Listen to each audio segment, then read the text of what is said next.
Assalamualaikum warahmatullahi wabarakatuh. Perkenalkan, nama saya Muhammad Gandur Vito Hasani dengan NIM 042 dari kelas 2020B jurusan S1 Pendidikan Guru Sekolah Dasar Universitas Negeri Surabaya. Di video kali ini, saya akan menjawab beberapa pertanyaan dari teman-teman saya mengenai masalah pendidikan di Indonesia yang telah mereka ajukan ke Instagram saya beberapa minggu yang lalu. Selamat menyaksikan. Pertanyaan yang pertama, dari Dinda.Kumairoh. Bagaimana tanggapan Anda mengenai pendidikan Indonesia yang menggunakan metode daring, di mana daring ini akan berdampak pada pelajar, mulai tidak mengerti pelajaran sampai kecurangan ujian? Menurut saya, pelaksanaan pendidikan via daring saat pandemi ini cukup baik, karena pelaksanaannya dengan memanfaatkan berbagai teknologi yang bisa membantu memajukan pendidikan di Indonesia. Akan tetapi, pelaksanaan via daring tersebut masih menerima banyak keluhan yang didapat dari masyarakat, seperti siswa yang stres, jaringan tidak stabil, kuota Kemendikbud yang belum diterima, dan sebagainya. Meskipun daring, para guru harus bisa aktif dalam memanfaatkan teknologi untuk berinteraksi secara langsung dengan siswa-siswanya, menanyakan keluhannya, apa yang belum dimengerti, dan sebagainya. Interaksi tersebut dapat dilaksanakan melalui aplikasi tatap muka yang sudah banyak tersedia.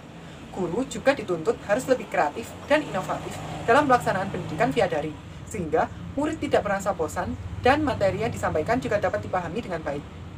Pemberian tugas itu baik, karena dapat melatih pemahaman kita. Akan tetapi, jika diberikan secara berlebihan itu tidak baik, karena dapat menimbulkan stres, kebosanan pada diri siswa sehingga proses pendidikan tidak memberi hasil yang baik. Untuk kecurangan dalam ujian, menurut saya para pendidik seperti guru dan orang tua harus bisa membimbing muridnya supaya tetap jujur dalam ujian, meskipun dari rumah, dan tidak memberikan tekanan yang berlebih kepada murid. Guru juga dapat berkoordinasi dengan sekolah dalam membuat inovasi ujian daring yang dapat mencegah kecurangan. Kejujuran yang dilakukan siswa untuk saat ini akan memberikan dampak positif bagi kehidupannya sekarang dan masa yang akan mendatang. Begitu. Pertanyaan yang kedua dari Alaihissalam_. Tanggapan untuk banyak anak-anak Indonesia yang tidak bisa bersekolah karena tidak punya dana pendidikan. Tanggapan saya mengenai hal tersebut, dana pendidikan itu tanggung jawab dari pemerintah karena sudah jelas disebutkan pada UUD tahun 1945 pasal 31 ayat 2. Pemerintah saat ini sudah mengupayakan beberapa program pendidikan gratis untuk anak-anak Indonesia, seperti melalui dana BOS dan KIP. Menurut saya, pemerintah selain memberi dana tersebut, pemerintah harus memberikan subsidi juga untuk biaya selain sekolah, seperti biaya LKS dan sebagainya. Ada juga program beasiswa yang dapat diikuti oleh anak-anak Indonesia. Negara harus melakukan penyuluhan rutin tentang program-program tersebut, sehingga semua anak Indonesia dapat melaksanakan program pendidikannya, dan menjadikan mereka sebagai generasi penerus bangsa yang baik. Dengan pendidikan gratis, pelaksanaan pendidikan di Indonesia dapat merata. Pertanyaan yang ketiga, dari Mandar.jr. Bagaimana peran sekolah terhadap keadaan mental siswa yang terganggu dan berpengaruh di sekolah? Menurut saya, peran sekolah ditujukan pada tenaga pendidik atau gurunya. Jadi, sebagai guru harus bisa memahami dengan baik psikologi pendidikan dan ilmu pendidikan, supaya pendidik dapat mengetahui bagaimana, sedang pada proses apa, kondisi perkembangan yang mana siswa-siswinya, dan mengetahui kondisi mental mereka. Pendidik juga harus memahami karakter setiap muridnya dan mengetahui permasalahan mereka. Guru sebagai pendidik juga dapat memberikan bimbingan dan konseling kepada muridnya. Guru juga harus bisa memberikan semangat dan motivasi kepada semua muridnya. Tidak lupa memberikan pembelajaran yang menyenangkan dan sesuai dengan bakat minat siswanya, sehingga proses pendidikan bermakna bagi mereka. Guru harus melakukan koordinasi juga dengan orang tua peserta didik mengenai perkembangan anak-anak mereka di sekolah, supaya para orang tua tahu sedang pada fase perkembangan yang mana anak mereka dan bagaimana cara menghadapi anak-anak mereka. Karena tidak semua orang tua peserta didik tahu mengenai hal tersebut.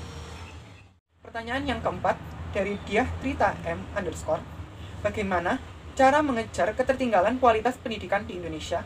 Jadi menurut saya, untuk mengejar ketertinggalan kualitas pendidikan, langkah pertama yang harus dilakukan adalah melakukan pemerataan pendidikan di seluruh wilayah Indonesia dengan menyediakan sekolah dengan berbagai jenjang.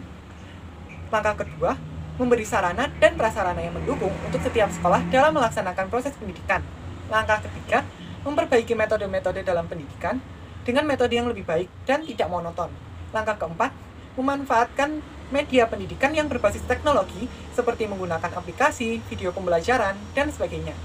Langkah kelima, yaitu meningkatkan kualitas guru di Indonesia dengan cara memberikan penyuluhan dan pelatihan kepada para guru maupun calon guru, dan sebagainya. Langkah yang terakhir yaitu menyuluhkan tentang berbagai program untuk mengejar ketertinggalan pendidikan secara merata ke seluruh wilayah Indonesia, seperti program kejar paket A, B, C, dan sebagainya. Pertanyaan yang kelima dari Occupy Junior, mengapa kesenjangan pendidikan di Indonesia masih terbilang tinggi? Menurut saya, kesenjangan pendidikan yang relatif tinggi di Indonesia disebabkan oleh perbedaan fasilitas, sarana dan prasarana, serta persebaran tenaga pendidik yang ada. Hal itu ditunjukkan dengan perbedaan yang ada antara sekolah di daerah pusat dan sekolah di daerah terpencil. Fasilitas, sarana, dan prasarana sekolah, baik berbasis teknologi maupun tidak, hal tersebut di daerah perkotaan lebih mudah diakses dan lebih mudah dijangkau juga. Sehingga angka output pendidikan yang ada di perkotaan juga ikut tinggi, serta tenaga pendidik yang dapat dikatakan berkualitas cenderung terpusat pada sekolah di daerah perkotaan saja. Berbeda jauh dengan daerah pedalaman yang kesulitan dalam mengakses sarana dan prasarana fasilitas yang disertai dengan infrastruktur yang kurang baik, sehingga berpengaruh pula pada output yang berbeda juga. Untuk hal ini, seharusnya pemerintah harus meratakan, memperhatikan segala fasilitas yang mendukung proses pendidikan di daerah pedalaman, dan mengirimkan juga tenaga pendidik yang ahli, supaya pendidikan yang ada di daerah pedalaman juga dapat berkembang dengan baik, mengikuti perkembangan proses pendidikan yang ada di daerah perkotaan, sehingga menghasilkan output pendidikan yang tinggi juga. Bagaimana jawaban atas pertanyaan-pertanyaan kalian tadi? Semoga bermanfaat ya. Terima kasih atas perhatiannya. Sekian untuk video kali ini. Wassalamualaikum warahmatullahi wabarakatuh.